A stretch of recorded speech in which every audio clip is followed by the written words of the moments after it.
The drug and gang crisis cast a larger, darker shadow. And while city leaders attempt to deal with the problem, they are hindered by a crisis within a crisis, what some believe is a crisis in confidence in the Boston Police Department.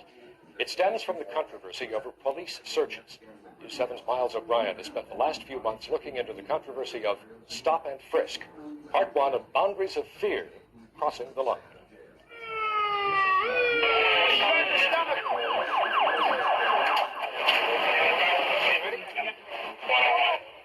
A new line is drawn and crossed nearly every day. We want our kids to live.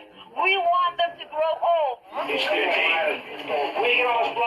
But the victims are younger, the crimes more brazen. The fear is just steadily building. The motives are more trivial, loose change, gold jewelry, or simply settling a score. It's the gangs. Everybody's just after everybody. Why? We just going for turf. I guess that's what it is. Turf, respect, you know. Daylight is no longer an antidote. Home no longer a guaranteed refuge. People are afraid to come out of the house. They're afraid to go in their place. Even in your houses is not a good idea anymore. Badges in blue, once symbols of authority, have become tempting targets. It's getting to that point. I mean, I'm not saying bringing the National Guards, but it's getting to a point where there's no safety anymore. I mean, when you start shooting at a police officer, you're willing to shoot at anybody.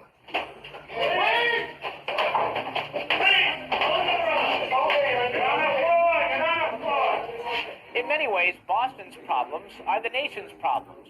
An explosive mix of economic despair, parental neglect, and judicial gridlock has created a drug and gun problem in every major American city. But here there is another potent ingredient. Here there is an unresolved crisis of confidence in the police department. What they've done wrong and what they still continue to do wrong is to throw a blanket over the African-American community. They treat all black and Hispanic and people of color as if they are the perpetrators, and they don't discriminate. To understand the allegation, you must first look back to last year. As we told you then, Boston police launched and maintained an aggressive assault on street gang members. We know who these people are. We know how many are in each group. We have share information with other units in the city, and we stay on top of them. Everybody put your hands on the wall. Get your hands on the wall. I live right there. Everybody get your hands on the wall. I know where you live. There was some tough talk, too. Captain Bobby Johnson, commander of District 3 in Area B, told a reporter, people are going to say we're violating their constitutional rights, but we're not too concerned about that. If we have to violate their rights, if that's what it takes, then that's what we're going to do. He got angry. He got angry because he got sick and tired of seeing the bodies laying in the street. He got sick and tired of seeing the kids laying in the street. He got sick and tired of seeing old ladies not being able to sit in front of their houses anymore. And he made a statement out of anger. But that's all it was a statement. Everything hit the fan from there. They all said that we're wrong, and that's it. But that wasn't it.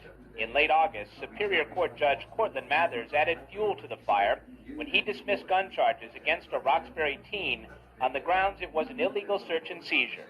In his ruling, Judge Mathers said the Boston police have adopted an aggressive policy of deliberate harassment of known gang members and those thought to be associated with them, including stopping and searching on site. These were stops without articulable suspicion. These were stops because they were young and they were black and they were there. They lose the case, that's their fault. That's not the judge's fault. They shouldn't have lied. And now all the pressure comes on the judge, but he did within the law what he was supposed to do within the law. He's not supposed to change the law because they're supposed to be gang members. Then in October, the Stewart story began to unfold. By the time of Chuck Stewart's apparent suicide in January, elected officials and activists in the black community charged police with trampling on rights in pursuit of the black suspect apparently created by Stewart. We feel that this policy is repressive. It is not in the best interest of our community. We are anti-crime. We don't like the violence.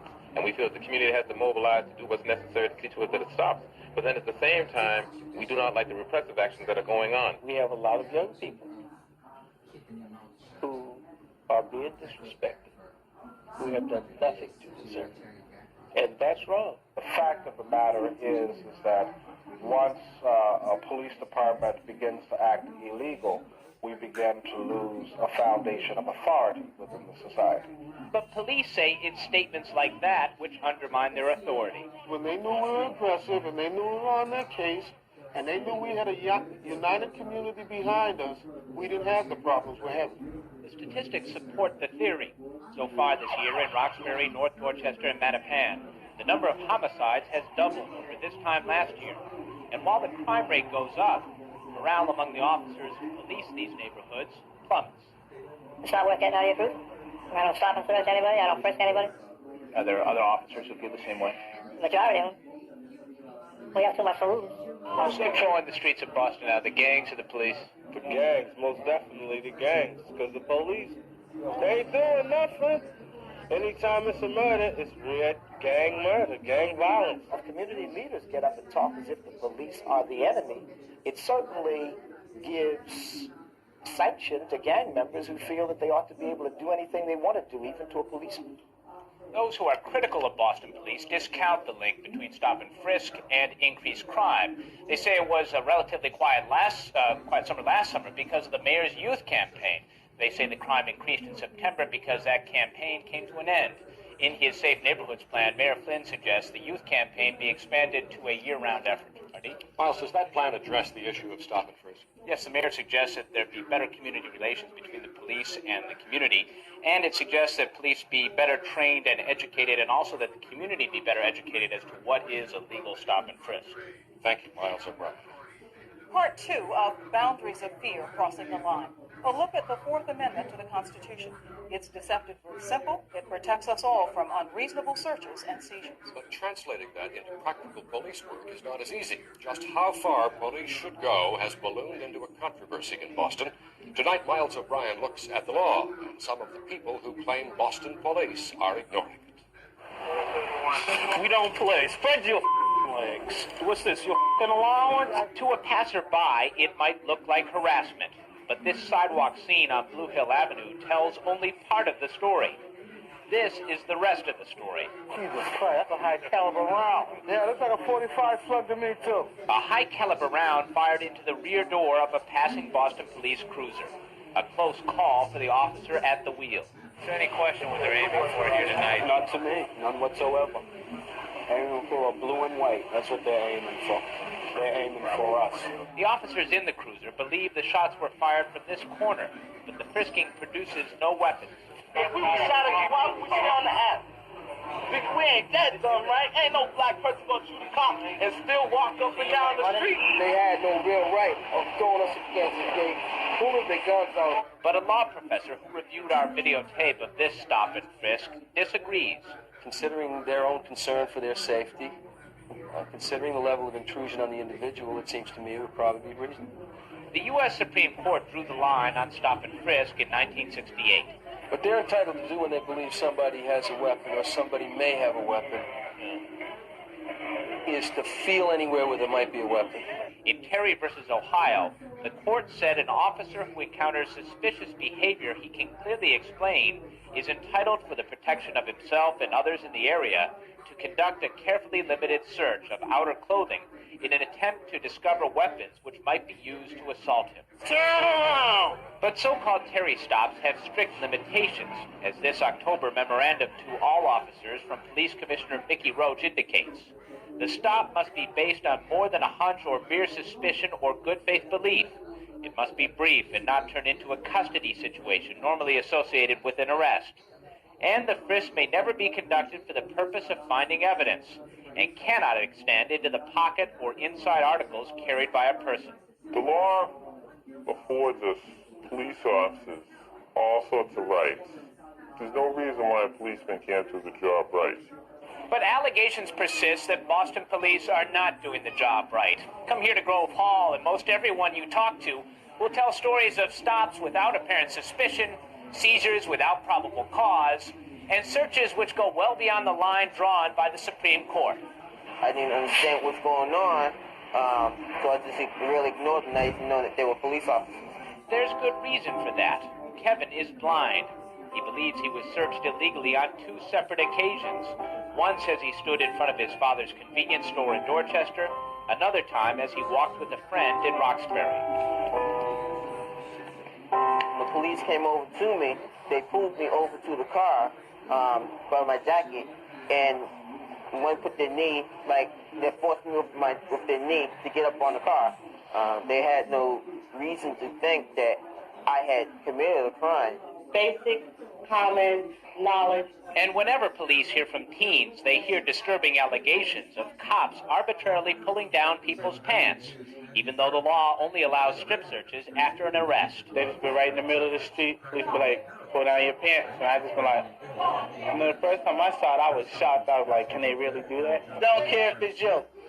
Girls, females, even if your mother's right there, that make you drop your drawers right there. Is that violating your rights or what? I understand. If you were in a drug den or something, and they would drive his ass, you did strip him, looking for more drugs. But on a regular stop and frisk, no, you just pat it down for weapons. If you have a complaint, bring the complaint. If not, then shut up about it. In fact, police say no one has filed a formal complaint with them. We reported who they got to, consider, gang member or the police, no matter what. The police can come right now, put something in your pocket, arrest you. If you go to the station, who they got to believe?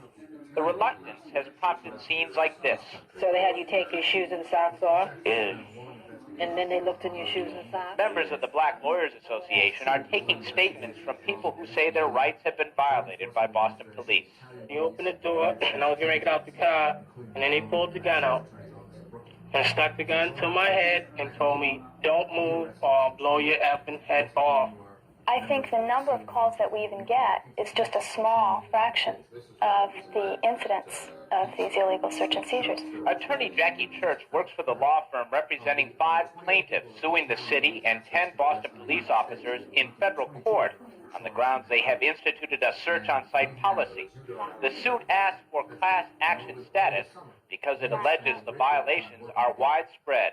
It's so commonplace in their communities that they don't even think of it as unusual anymore.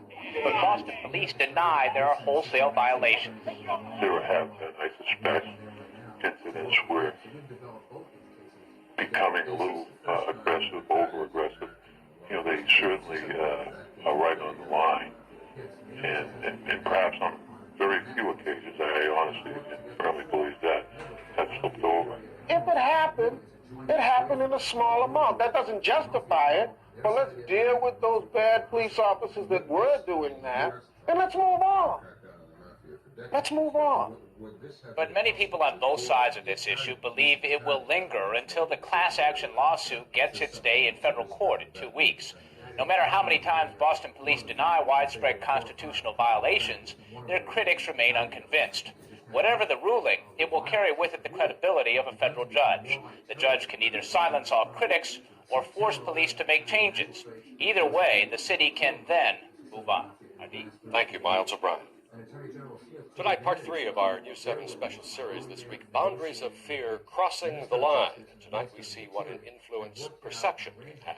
In the case of stop and frisk, the widely held perception among black teens is that Boston police are violating constitutional rights in their fight against drugs and gang-related violence. That perception has created a tense atmosphere on the streets, and as Miles O'Brien reports, a breakdown in communication may be fostering more violence. Black jacket, green tan, supposed to have a gun.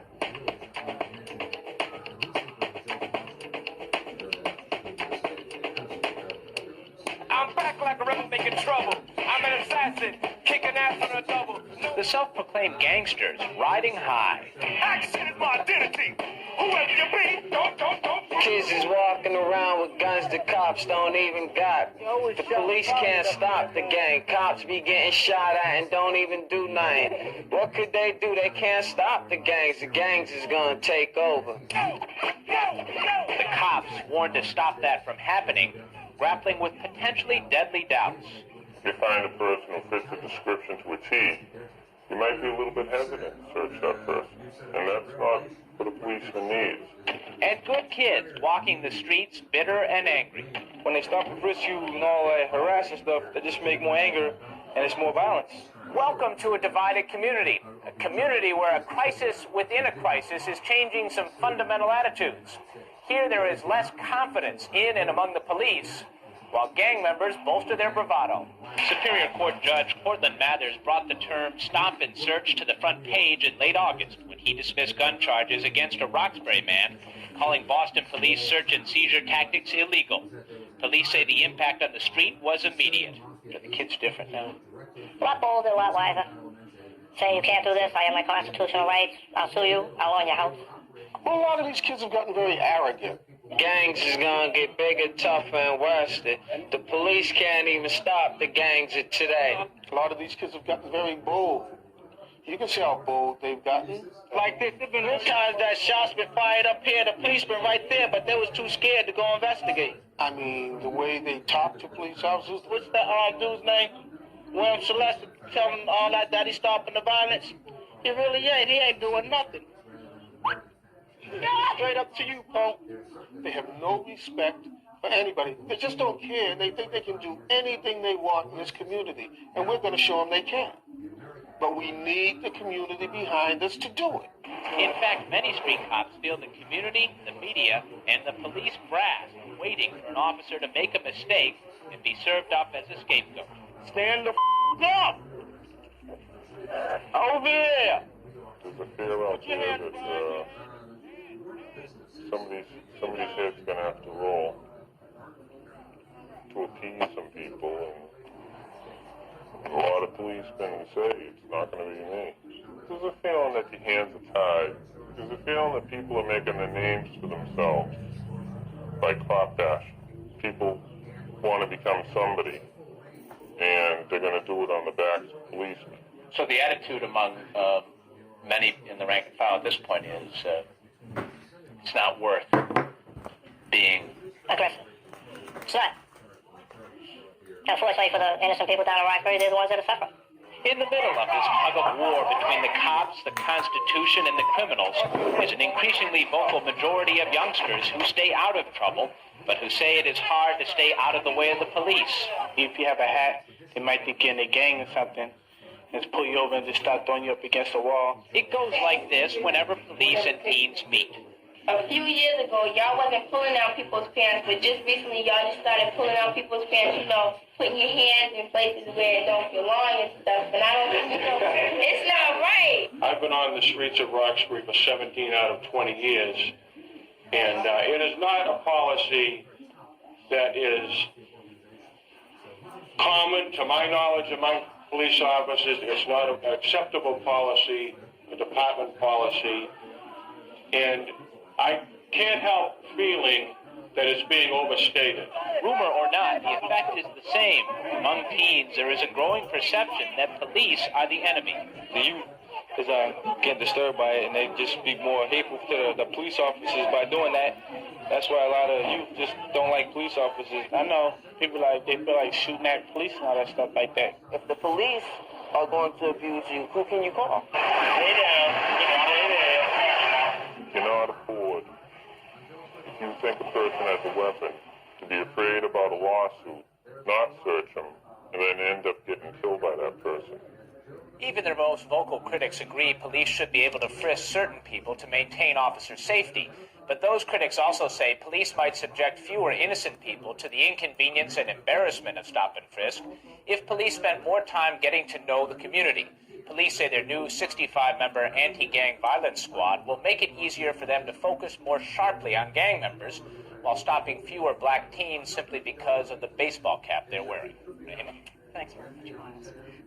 Tonight, part 4 of our special series this week, Boundaries of Fear, Crossing the Line. Tonight, a look at solutions to stop the violence. The controversy over the police policy to stop and frisk has elevated to such a level that many feel it now contributes to the rising death statistics. And as Miles O'Brien reports, the challenge now is to find some common ground. I know a lot of my friends that don't like the stop and frisk. It's like the cops got him at the corner.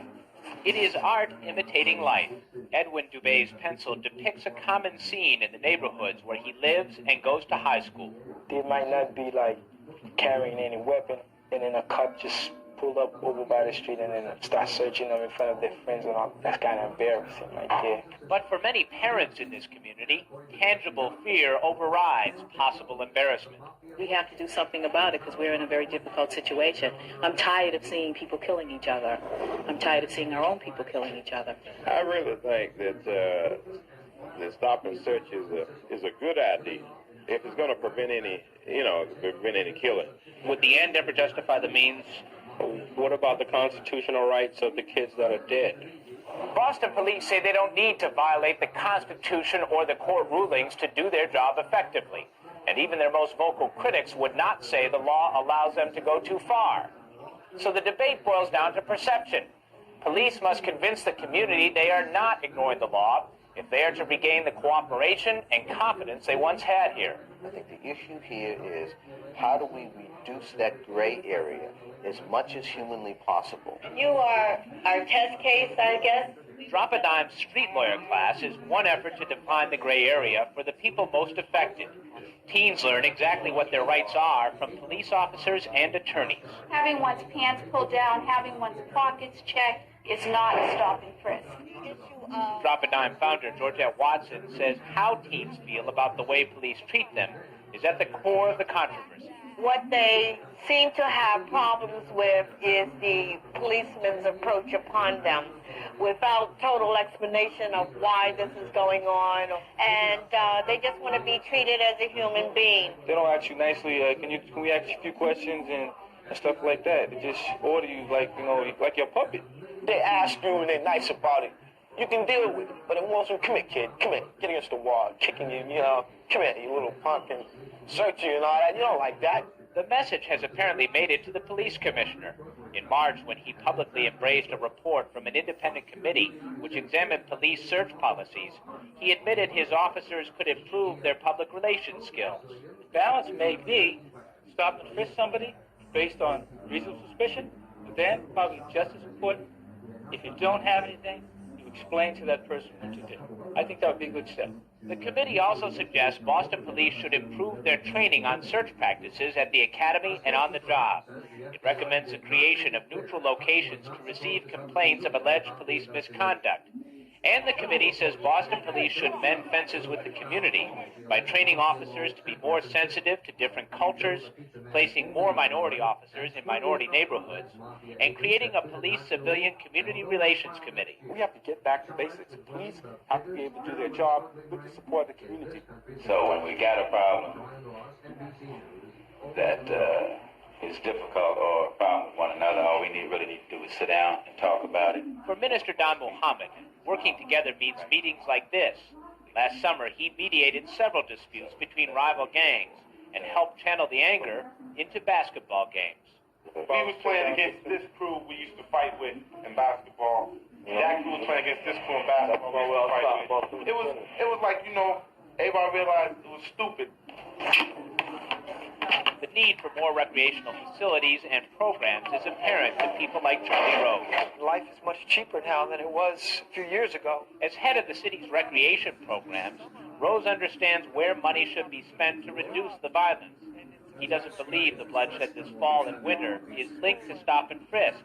He reminds us the trouble started when the successful summer Boston youth campaign ended in September. What we're trying to do is figure out a way to keep the youth campaign going year-round, have mentorship programs. I think we need to create year-round jobs. I think we need, give me 500 jobs, and I'll get 500 kids from a lot of these tough neighborhoods tomorrow. But in those tough neighborhoods, cynicism has a deep foothold. Jobs, got jobs. Jobs aren't the answer? Nope. What is the answer? Ain't no answer. We just gonna keep on doing it, and doing it, and doing it, and doing it, and doing it, and doing it. Ain't no stopping us. But Edwin Dubé won't accept that. He envisions this scene, gang members laying down their arms, proclaiming peace. Can life imitate art? I showed this for my friend. They're like, this is a real good drawing and all that, but I don't think all them gangs would be standing here like this and all that stuff. I said, you never know. If we have some community support and if the finger pointing stops, if the rhetoric stops, and these so-called community leaders come out and support us, if they care that much about their community, then maybe they want to see the body count stop too. We're not saying that we don't want something done. We're saying that we want something done within the bounds of the law. I didn't say the drawing was going to change somebody's mind and all that, but everybody didn't think about it. It's just a start. That's why it starts here. People on both sides of this issue agree on one thing. If the debate over stop and frisk continues, the focus will not be where it should be, on the teens who are responsible for much of the violence. As one community activist told me, as long as we fight over how to deal with this problem, we're going to find a kid dead virtually every morning. Rahima? Thank you, Miles. This is a News 7 special. Boundaries of Fear. Crossing the Line. All News 7. We are breaking our usual newscast format tonight to do something a bit special and we think important. This is a city in crisis. There are parts of Boston that are in fact held hostage by street crime. We've invited people from the community this evening to talk a bit about that. Alice Moore, you have lost a daughter to street crime in Boston. How did it get this bad? Well, how did it get this bad? I do not know, but I know it's very bad out there. And in some way that we should be able to reach these young people. And one way, I think a lot of them need counseling and then good paying jobs. Well, let's talk to some young people. Are young people being reached? Somewhat. I can't really say if they are or they aren't. Are the police doing the job? No, I don't think so. That's just my opinion. And what about over here? What do we do about the problem? How do we go about starting to end the violence, stop the trouble? I wish I do, but I do know there's plenty of trouble out here. All week long here at Channel 7, Miles O'Brien of our News 7 staff has been talking about boundaries of fear, crossing the line, taking a look at the problem of street violence in Boston, taking a look at some possible solutions, examining police handling of it. Let's set up the issue. Stand up. Stop! Put your hands behind your head. Head! There is a crisis within the crisis here in Boston. Along with the crime has come a battle between the police and the community they are sworn to protect. What they've done wrong and what they still continue to do wrong is to throw a blanket over the African American community. The controversy began last August when Superior Court Judge Cortland Mathers dismissed gun charges against a Roxbury man and used the occasion to accuse the Boston Police Department of harassing gang members with illegal searches and seizures. These were stops without articulable suspicion. These were stops because they were young and they were black and they were there. They just be right in the middle of the street. They be like, pull down your pants. And I just be like, the first time I saw it, I was shocked. I was like, can they really do that? Reaction from community leaders was swift and strong. We have a lot of young people who are being disrespected, who have done nothing to deserve it. And that's wrong. Police say there was an immediate impact on the street. There's a fear out there that some of these heads are going to have to roll to appease some people. And a lot of police can say it's not going to be me. If community leaders get up and talk as if the police are the enemy, it certainly gives sanction to gang members who feel that they ought to be able to do anything they want to do. So far this year, the murder rate in Roxbury, North Dorchester, and Mattapan has doubled compared to the same period last year. Police are convinced the stop and frisk controversy is a major reason. When they knew we were aggressive and they knew we were on their case and they knew we had a united community behind us, we didn't have the problems we're having. But critics of the police department discount the link between the stop and frisk controversy and the renewed bloodshed. They say it's no coincidence that the crime wave began as the successful summer youth campaign ended. What we're trying to do is figure out a way to keep the youth campaign going year-round, have mentorship programs. Give me 500 jobs, and I'll get 500 kids from a lot of these tough neighborhoods tomorrow. Got jobs. Jobs aren't the answer? Nope. What is the answer? Ain't no answer. We're just going to keep on doing it. Ain't no stopping us.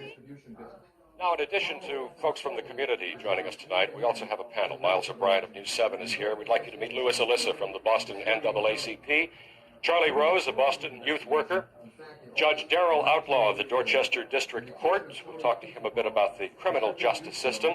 We're joined by Leslie Harris, a public defender who ends up dealing with a lot of these kids who are called into the court system on street crime. And from the Boston Police Department, someone who is quoted often, who's on television a lot, Deputy Superintendent William Celester. We're going to mix this up in just a moment. For now, we will take a quick break. This is Boundaries of Fear.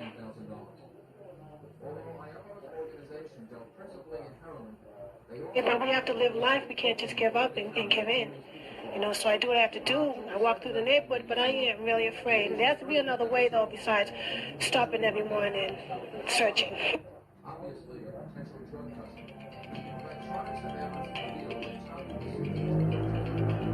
Welcome back to Boundaries of Fear. In his report a few minutes ago, Miles O'Brien talked about the ongoing controversy over police stop and frisk. Have you been stopped by the police in Boston? Yes, I have. I was stopped on the train for no reason at all because I was with my friends, and we looked kind of suspicious. So the train stopped, then these two officers came on the train and grabbed us, and they threw us off the train, and they started searching us, but it wasn't called for, and I thought it was wrong because they were just doing wrong things to us. They were grabbing us real hard, throwing us around, and I felt like hitting one of the officers, but I knew if I hit them, I would have got in trouble or something, or I could have got arrested, so I just stayed calm. Deputy Superintendent Celester, how hard does the police department have to push to deal with the problem? I think under the law they have to push very hard. I think the problem is very bad out there. In this young man's case here, I thought if he got stopped by Boston police, I think it must have been MBTA police officers, because we don't work the T. Anybody think the police go too far? Yes, go ahead. I think the police go too far because we are victims of this community, because not everyone is, not all the youth in Roxbury, Mattapan, Dorchester are part of Kent.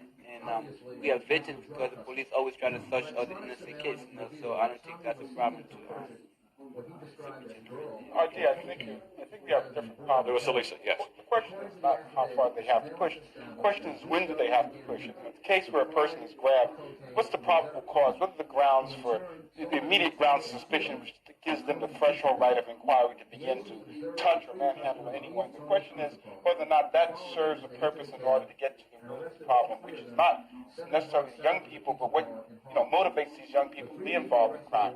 No one has yet addressed roughing up drug dealers or the gun traffickers. And I want to know why we're focusing on young people who say they're not involved in situations, and we've not gone after the people who are creating the base of the problem. Anybody? Look, I kind of agree. Yes, I kind of agree with Lewis, and I agree. I agree that innocent people shouldn't be stopped and frisked. I agree. Sometimes some officers might go too far, but that's a small percentage of the officers that are out there working. All right? And I, for one, have always said that the majority of the kids in our community are good kids, well over 96% of them. But the media is the one that focuses on the bad kids. The media is the one that has blown this thing up the way it is. And I'd like to second that. You know, I think this started some years ago with a tree or a line that had sneakers on it, and it was called a work of art. And then all of a sudden you had 100 trees with sneakers and kids imitating. And if that didn't tell people ahead of time what was going to be happening as people imitate each other, and I feel that the media feeds off of it. There's a feeding frenzy out there where everyone wants to have the show that deals with the black community. If we stop talking about the problem, will the problem go away? No, it will not go away. First of all, the problem is that at night there's too many white officers in the community harassing black kids. There should be more minority officers that know the community, know how to deal with the problem in the community. And in terms of Bill Celester, he knows the problem. He knows what has to be done. The problem is he's worked for the city. He has to protect his job, and that's why he said some of the things he said. I think, Lewis, look at that gentleman right there is the very person that when Tiffany Moore got killed wanted to get a vigilante group and take our community back by any means. Now all of a sudden he's changed his tune, and that's the type of thing I'm talking about. You can't go which way the wind blows, and he does do that. I form a community patrol. We worked Roxbury area. We cleaned up the drug trafficking Grant Manor Mandela. Without his help, we didn't hurt no one. We didn't violate no one's rights. We did a great job out there.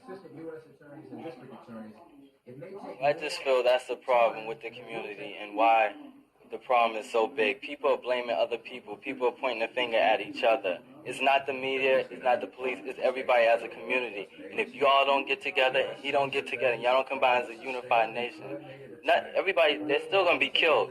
I mean, on live TV, you all are going to attack each other. That doesn't look right. That's violence right there in itself, without even doing anything. So what kind of example is that making to the people that are watching? Judge Outlaw, you deal with this in court. Your thoughts? Well, today, in the courts, we're doing the best that we can with the juveniles and the adults that come in. You also have to realize that they've got certain rights, and one of our precious rights is the Fourth Amendment, and a person has a right to be free from illegal search, seizure, his papers, his house, and his persons, and that is not happening. You're satisfied that the cases coming to your court are properly handled by the police department?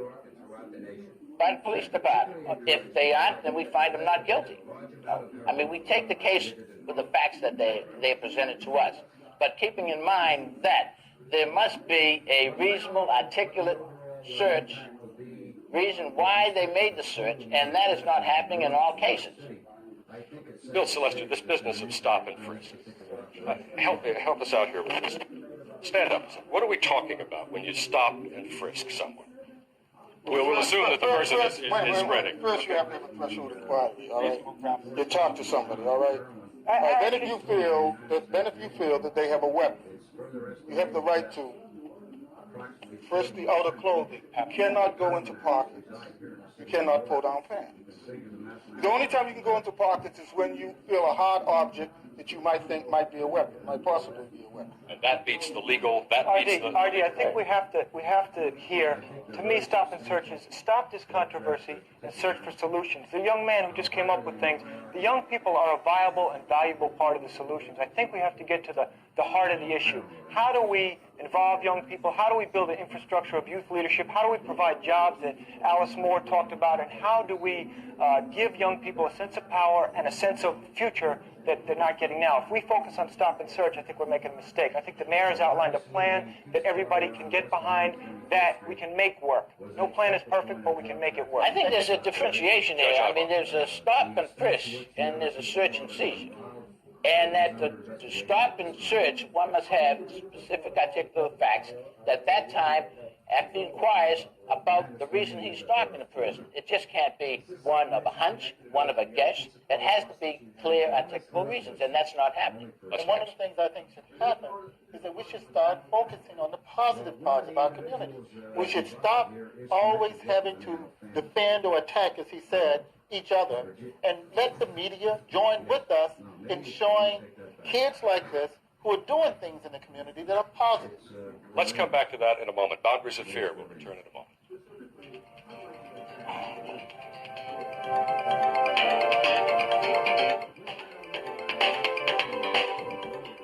Back again with Boundaries of Fear. Let's talk a little bit about what we can do as a community.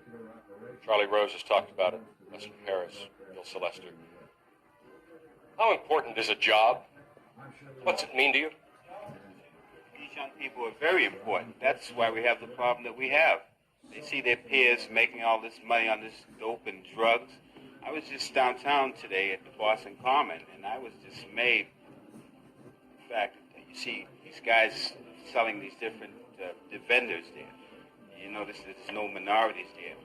You know, I wanted to request that the mayor do something about this. Some of these kids that are not too far gone can be down there, getting a peddler's license and being vendors just like everybody else.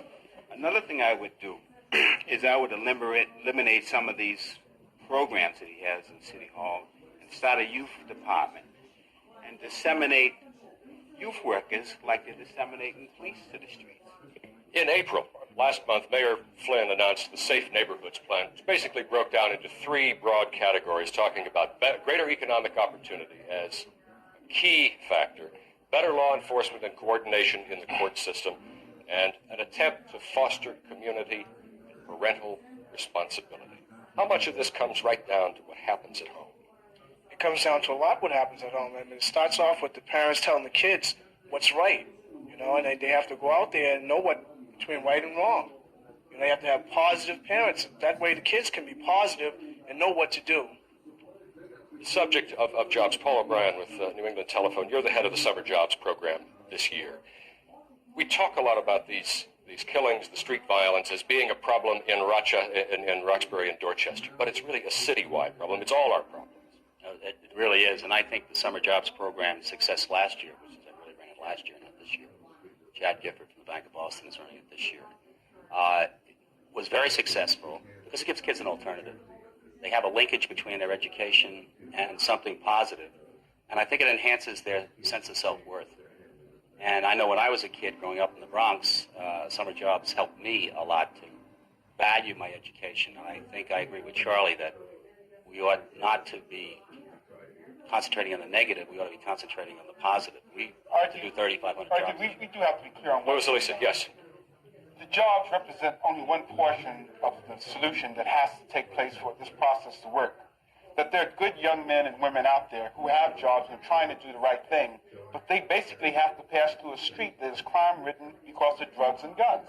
And so you can give good kids a job, and for those who will bypass the luxury and the glamour of working as drug dealers and working as runners for these drug dealers, we can get them jobs and they find some way to occupy their time.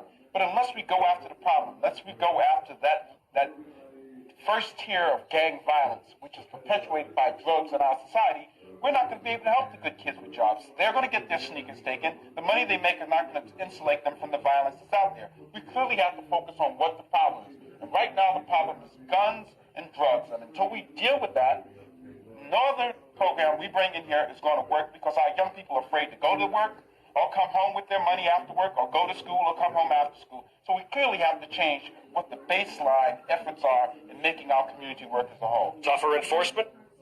Well, no, part of the issue is not just tougher enforcement. I agree with some of what Lewis said, but I think drugs and guns are symptoms of larger societal problems. Boston is not the only city in the country that this is happening in. Every major urban area in this country is in this predicament, guns and drugs. That doesn't excuse it. Not excusing it, we're addressing it.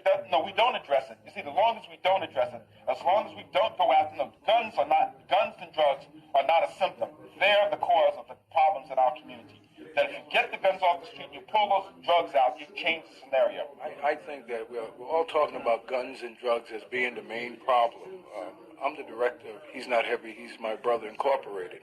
All of these young kids you see around here, these young men and women are part of that group. All of these young men and women come from single-parent households where the mother is a single parent in that household. All of them love their mother, but yes, they reached an age where they needed a man and would not listen to that woman they love. And I think a major problem that none of us hit on, we all talk about drugs and violence, is that the fathers of these children must return home to their children. In addition to that, if the father, we must create surrogate families like we did here to enable these children to relate to a man of color. Similar to what they are, young men and women of color. And we need the fathers and the adult males to come back and take their rightful place in the family. One more, and then we've got to take a quick break. Back here, you. I disagree with that because I feel that the father should have stayed at home in the first place, and that the mothers are doing a fine job. They do need help, but I totally disagree with the statement he just made. Quick break, we'll be right back. Boundaries of Fear. Stay with us. That's over.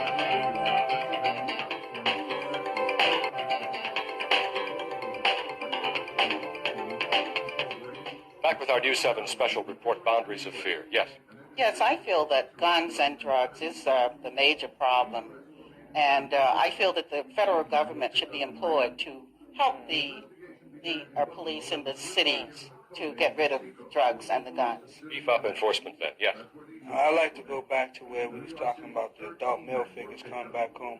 I'm an ex-gang member, and the brother over there said he disagreed about, that the mother is doing a good job. This brother here ain't saying the mother ain't doing a good job. It's just the fact that, if it wasn't for an adult role model, a male role model to come back and talk to me and show me the right way, I could be one of them 53 youths out there dead now, So an adult role model is very important, especially a male role model, to show you the guiding light and show you which way to move. Ben Hay? RD, it was said that there are many inner cities like ours around the country. I believe that it's important for organizations like the NAACP and the Urban League to put together a national plan. It's time. We have to do what we can locally, but it's time for them to move. Ella Carter-Lee, what do we need to do as a community so that your daughter Yolanda did not die in vain? Well, that's a hard question, but we need to get peace, and we need to get to the children and the young children and talk to them. And I don't know, I feel that it all starts at home. If you have problems at home with your kids, then you will have problems in the street. If you can't control them in home, they will be uncontrollable in the streets, I feel. So I think all the safety and the role modeling and whatnot starts at home, and then it spreads abroad, you know. How do we restore hope? How do we restore hope? Give some kids some confidence, that they can do something with their life besides sit around in the streets. Give them something to do with their time. Occupy them. Opportunities, what she's saying, improve education. Yes, right here, quickly. We're running out of time. All right, a couple of things. One way we can restore hope for the youth, there are many organizations out there who need funding for youth. Free My People, He's Not Heavy, He's My Brother, Gang Peace, organizations who are doing positive things with youth. So, let's go out there and support these youth organizations. And these are not little organizations who sing along songs. That we're real serious about what we're doing. And we do it well. What you've heard, very quickly, Leslie. What you've heard is from a number of people, ideas that need to be, a forum needs to be focused on by someone to bring these people back together and others to sit down and do some serious planning. Because We have started here tonight. I thank you all very much for coming. Boundaries of Fear, we leave you with this thought. As long as we sit here and fight amongst each other as to how we are going to deal with this problem, we're going to find a kid dead every night, every day, every morning. So I think that the key to the solution to this problem is to find common ground.